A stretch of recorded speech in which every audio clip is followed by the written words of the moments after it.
بسم اللہ الرحمن الرحیم۔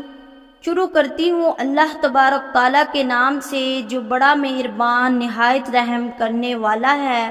عربوں کا ایک مشہور بت جو صفا اور مروہ پہاڑوں پر پوجا جاتا تھا، وہ یہ بت تھے جسے لوگوں نے اپنے ہاتھوں سے نہیں تراشے تھے، بلکہ یہ جیتے جاگتے حقیقی انسان تھے۔ انہوں نے خانہ کعبہ کے اندر ایک ایسا جرم کیا تھا جس کی وجہ سے اللہ نے انہیں ایسا خوفناک عذاب دیا جو آنے والوں کے لیے عبرت کا نشان بن گیا۔ جب خانہ کعبہ تعمیر ہوا تب سے لے کر اب تک جس نے بھی بیت اللہ کی بے حرمتی کی یا بے حرمتی کرنے کی کوشش کی تو اللہ نے ان کا حب و حشر کیا کہ رہتی دنیا تک عبرت کا نشان بن کر رہ گئے۔ تاریخ میں کئی ایسے واقعات ملتے ہیں کہ جنہوں نے کعبہ شریف کی بے حرمتی کی اور ان کو اللہ نے دردناک عذاب دے کر تباہ کر دیا۔ اس کی ایک مثال اسحاق اور نائلہ ہیں۔ اسحاق بن یعلا اور نائلہ بنت زید دراصل قبیلہ بنی جرہم کے ایک مرد اور زن تھے۔ نائلہ ایک خوبصورت اور حسین لڑکی تھی جو اپنے قبیلہ میں یمن کے کسی علاقہ میں رہا کرتی تھی۔ یہ خوبصورت حسینہ قبیلہ بنی جرہم میں اپنے حسن کی نمائش کیا کرتی تھی۔ وہ فحش لباس پہن کر گھر سے نکلتی تھی اور قبیلے کے نوجوان اس کے پیچھے پیچھے چلتے تھے۔ ہر کوئی اس سے تعلقات کا خواہش مند تھا۔ انہی لوگوں میں قبیلے کے سردار کا بیٹا بھی شامل تھا جس کا نام اسحاق بن یعلا تھا۔ اسحاق اور نائلہ آپس میں محبت کر بیٹھے اور یہ محبت بہت ہی جلد خباثت میں بدل گئی۔ انہوں نے آپس میں ناجائز تعلقات قائم کر لیے اور جب کبھی موقع ملتا تو دونوں زنا میں مشغول ہو جاتے۔ اس طرح یہ سلسلہ یوں ہی چلتا رہا۔ جب ان کے گھر والوں کو اس کا علم ہوا تو وہ ان کے خلاف ہو گئے، جس وجہ سے ان کے ملنے پر پابندی لگا دی گئی۔ ایک دفعہ کا واقعہ ہے کہ بنی جرہم کا ایک قافلہ حج کرنے کے لیے مکہ کے لیے روانہ ہوا تو وہ دونوں بھی اس قافلے کے ساتھ حج کے لیے چل دیے۔ قافلہ مکہ پہنچا اور یہ حج کے ایام تھے۔ انہی دنوں کا واقعہ ہے کہ ایک روز کعبہ میں لوگوں کی تعداد بہت ہی کم تھی اور آس پاس کوئی بھی موجود نہ تھا، لہذا شیطان نے ان کے دلوں میں وسوسہ ڈال دیا۔ وہ دونوں خانہ کعبہ میں داخل ہو گئے اور اس تنہائی کے عالم میں زنا کرنے لگے۔ ان کے اس خبائث اور کعبہ کی بے حرمتی پر زمین اور آسمان کانپ اٹھا، سمندر کی موجیں جوش مارنے لگی اور اللہ تعالیٰ کی طرف سے عذاب نازل ہو گیا۔ ہوا یوں کہ جب وہ خانہ کعبہ کے اندر بدفعلی کر رہے تھے تو اسی وقت ان کی روحیں قبض کر لی گئی اور ان کے گوشت کے جسم پتھر کے بنتے چلے گئے۔ یہ لمحہ انتہائی خوفناک اور عجیب و غریب تھا۔ دو زندہ انسان عذاب الہی کے تحت اب پتھر کے بن چکے تھے۔ کچھ دیر بعد جب بنی جرہم کے لوگ کعبہ کے قریب آئے اور بیت اللہ کے دروازے کو کھولا، دونوں بدبخت بنا لباس کے پتھر بنے کھڑے تھے۔ وہ یہ سمجھ گئے کہ یہ خبیث اللہ کی مقدس گھر میں کس جرم کا ارتکاب کر رہے تھے۔ لوگوں نے دونوں کے مجسموں کو اٹھایا اور باہر لا کر زمین میں گاڑ کر انہیں کھڑا کر دیا تاکہ یہ لوگوں کے لیے عبرت کا نشان بنا رہے۔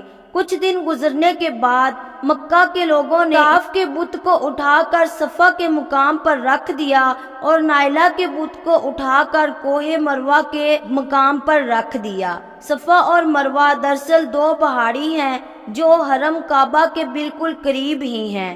انہی دو پہاڑوں پر چڑھ کر اور چکر لگا کر بی بی ہاجرہ علیہ السلام نے اس وقت پانی کی تلاش کی تھی جب حضرت اسماعیل علیہ السلام چھوٹے بچے تھے اور پیاس کی شدت سے بے قرار ہو گئے تھے۔ اسی لیے زمانہ قدیم سے یہ دونوں پہاڑیاں بہت مقدس مانی جاتی تھی اور حاجی ان پر چڑھ کر بڑے احترام اور جذبہ عقیدت کے ساتھ طواف کیا کرتے تھے۔ جب اسحاق اور نائلہ کے بت کو صفا اور مروہ پر رکھا گیا تو ان کی سزا یہ تجویز کی گئی کہ جو شخص بھی صفا اور مروہ پر جائے وہ ان دونوں بتوں کو ایک ایک جوتا مارے۔ ایک دو نسلوں تک یہ عمل جاری رہا، پھر لوگوں نے انہیں جوتوں کے بجائے تھپڑ مارنا شروع کر دیے، اور کچھ نسلوں بعد لوگ انہیں صرف ہاتھ لگایا کرتے تھے۔ اسی طرح وقت گزرنے کے ساتھ ساتھ لوگوں نے ان سے عبرت حاصل کرنا کم اور ان کی تعظیم زیادہ کرنے لگے، یہاں تک کہ ایک وقت ایسا آیا کہ عربوں نے جہالیت کی بنا پر ان کو محبت کی علامت قرار دینا شروع کر دیا، اور قبیلوں میں ان دونوں کے عشق کی داستانوں کو فخر سے بیان کیا جانے لگا۔ آہستہ آہستہ یہ محبت کے دیوی اور دیوتا قرار پائے۔ 5ویں صدی تک اسحاق اور نائلہ کے اس بت کو عربوں کے بڑے بتوں میں شمار کیا جاتا تھا جن کے آگے لوگ سجدہ کیا کرتے تھے، نعوذ باللہ، اور قربانی بھی چڑھاتے تھے۔ حضرت زید بن حارث رضی اللہ عنہ بیان کرتے ہیں کہ زمانہ جہالیت میں جب مشرکین مکہ بیت اللہ کا طواف کرتے تھے تو اسحاق اور نائلہ کے اس بت کو چومتے تھے۔ ایک دفعہ رسول صلی اللہ علیہ وسلم کے ساتھ بیت اللہ کا طواف کر رہا تھا، لہذا میں جب ان بتوں کے پاس سے گزرا تو ان کو چھوا۔ اس پر آپ صلی اللہ علیہ وسلم نے مجھ کو ان بتوں کو چھونے سے منع کیا۔ میں نے اپنے دل میں کہا کہ دیکھو تو صحیح کہ چھونے سے ہوتا کیا ہے، اس لیے دوبارہ ان کو چھوا۔ آپ صلی اللہ علیہ وسلم نے دوبارہ ذرا سختی سے منع کرتے ہوئے فرمایا، کیا تم کو منع نہیں کیا تھا؟ حضرت زید فرماتے ہیں کہ اللہ کی قسم اس کے بعد کبھی کسی بت کو میں نے ہاتھ نہیں لگایا، اور میں قسم کھا کر کہتا ہوں کہ نبی کریم صلی اللہ علیہ وسلم نے کبھی بھی کسی بت کو نہیں چھوا تھا، یہاں تک کہ اللہ نے آپ کو نبوت عطا فرما دی اور آپ پر وحی نازل ہونے لگی۔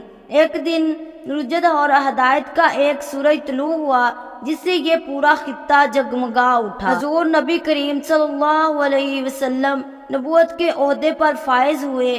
آپ صلی اللہ علیہ وسلم نے دعوت اور تبلیغ کا کام شروع کیا۔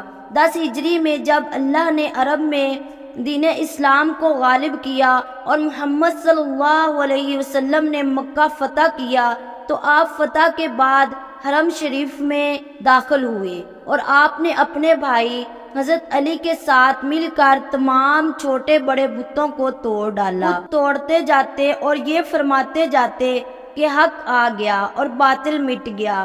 بے شک باطل نے مٹ جانا ہی تھا، یہاں تک کہ خانہ کعبہ تمام بتوں سے پاک ہو گیا۔ پھر آپ صفا اور مروہ پر تشریف لے گئے اور اسحاق اور نائلہ کے اس بت کو اپنے مقدس ہاتھوں سے توڑ ڈالا۔ ہم نے دیکھا کہ اسحاق اور نائلہ کے اس بت کو لوگوں نے بطور عبرت صفا مروہ پر رکھا تھا، لیکن شیطان نے انہیں ایسا گمراہ کیا کہ وہ اس کی پوجا کرنے لگے۔ صرف یہی نہیں بلکہ زنا جیسے بدترین جرم سے خانہ کعبہ کے اندر کیا گیا تھا۔ لوگ اس داستان کو فخر کے طور پر بیان کرنے لگے۔ اللہ تعالی ہمیں گناہوں سے توبہ کرنے کی توفیق عطا فرمائے، ہمیں ایسے اعمال کرنے کی توفیق عطا فرمائے کہ اللہ اور اس کے رسول کو ہم پسند آ جائیں، اور روز قیامت ہم رسول صلی اللہ علیہ وسلم کی شفاعت حاصل کر سکیں۔ تو دوستو یہ تھی آج کی ہماری ویڈیو، اگر پسند آئے تو لائک کریں، میرے چینل کو سبسکرائب کریں۔